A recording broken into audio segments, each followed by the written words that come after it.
भगवान ने योग माया से कहा देवकी के गर्भ से जो 7वां बालक है उसके तुम उनको जो है उनको तुम गोकुल पहुंचा दो।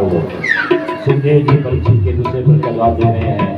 योग माया ने उस बालक को देवकी माता के गर्भ से निकालकर रोहिणी के गर्भ में स्थापित कर दिया और गोकुल में उस बालक ने जन्म ले लिया, इसलिए वो दोनों माताओं का पुत्र हो गया। कंस ने पूछा क्यों 7वां क्या हुआ? संजों ने कहा हमने सुना है 7वां गर्भ में ही नष्ट हो गया। अच्छा हुआ हमको मारना पड़ता, अपने आप ही मर गया। देवताओं को जब यह पता चला भगवान अवतरित होने वाले हैं, सब देवताओं ने मेरे गोविंद का मंगलमय स्मरण किया। असल में से गर्भ की सारी दुनिया बुराई करती है। भगवान जब गर्भ में आते हैं ना तो गर्भ की भी स्थिति होती है, इसलिए इसका नाम है गर्भ की स्तुति। स्वागतम कृष्णा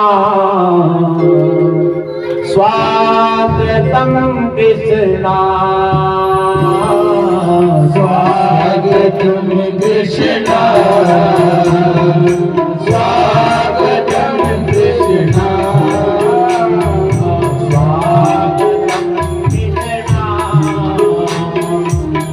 स्वागतम कृष्णा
भगवान का प्राकट्य हो रहा है। माता देवी के घर में कुछ लोग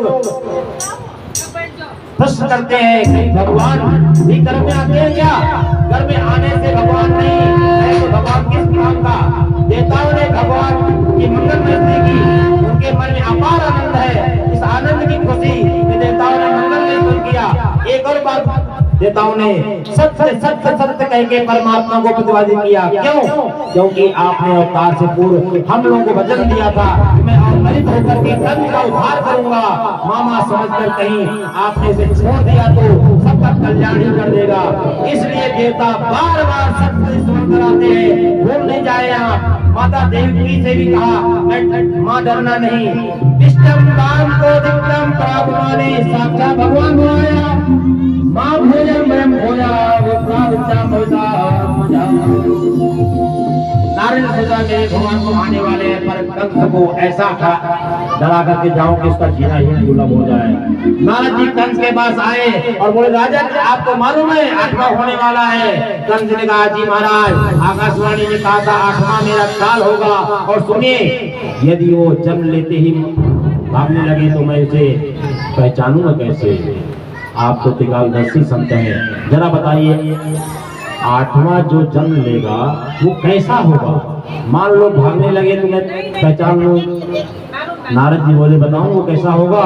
वो काला काला होगा, मुरली वाला होगा, देखने में छोटा पर पेट में 1.5 हाथ की दाढ़ी वाला होगा, काला काला होगा। नाम भी उसका काला, शरीर भी उसका काला, ये भी उसके काले। सावधान रहना। नारद जी समझा कर चले गए। अब कंस को रात भर नींद नहीं आई। रात में ही सोचने लगा काला होगा, मुरली वाला होगा। कोई भी काली चीज सामने आ जाए घबरा कर कहता हटाओ ये काला है, ये मार देगा कोई काली चीज को देखकर डर जाए। इतना उसका चिंतन हो गया कृष्ण के प्रति। और तो क्या महाराज भोजन करने में बैठा, भोजन करने बैठा सो दाल में काला जीरा आ गया। जैसी दाल में उसने काला जीरा देखा उसका हालत खराब हो गई बेचारे की। 20,000 सैनिक बुलाए। 20,000 सैनिकों ने से कहा चारों ओर से कारागार को घेर लो, भागने नहीं पाए। जब लेते ही पूरी सुरक्षा रखना। सैनिक बोले क्या घबराते हैं आप, सारी सुरक्षा है। धीरे धीरे आ रहा है भादों का महीना। इस वक्त की अष्टमी थी बुधवार और रात के ठीक 12 बजे योग माया ने ब्रह्मा जी से कहा योग माया बोली पूरे ब्रह्मंडल की कमान मेरे हाथ में दीजिए। योग माया ने ब्रह्म की कमान अपने हाथों में दे दी। इस वक्त की अष्टमी को उन्होंने सोचा माताएं सोचा सौभाग्यवती इसलिए है कि मैं उनका शुद्ध पान करूंगा। देव की पुण्यात्मा इसलिए है कि उनके गर्भ से मैं जन्म लूंगा। लेकिन माँ रोहिणी को क्या मिलेगा। उसने कितना त्याग किया, इसलिए हम जन्म लेंगे।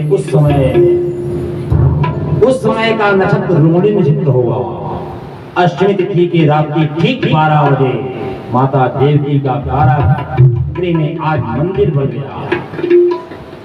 कारागृह में प्रकाश हो रहा है। पूरे ब्रजमंडल में सन्नाटा छाया।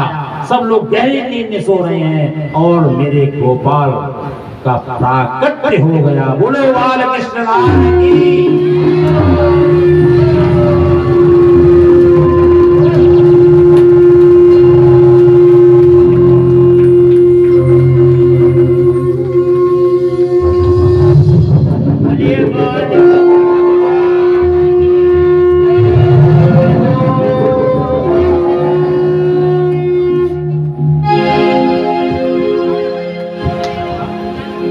कमल नयन चतुर्भुज नारायण भगवान बालक रूप लेकर वसुदेव देवकी के समस्त प्रकट हुए। भगवान ने अपने हाथों में शंख चक्र गदा और फूल धारण किए हुए हैं। सब अपनी आंखें बंद करके झांकी का दर्शन करिए। देवकी तारा के प्रकट हुए। झांकी कैसी है तो देवी को वर्णन करते हैं।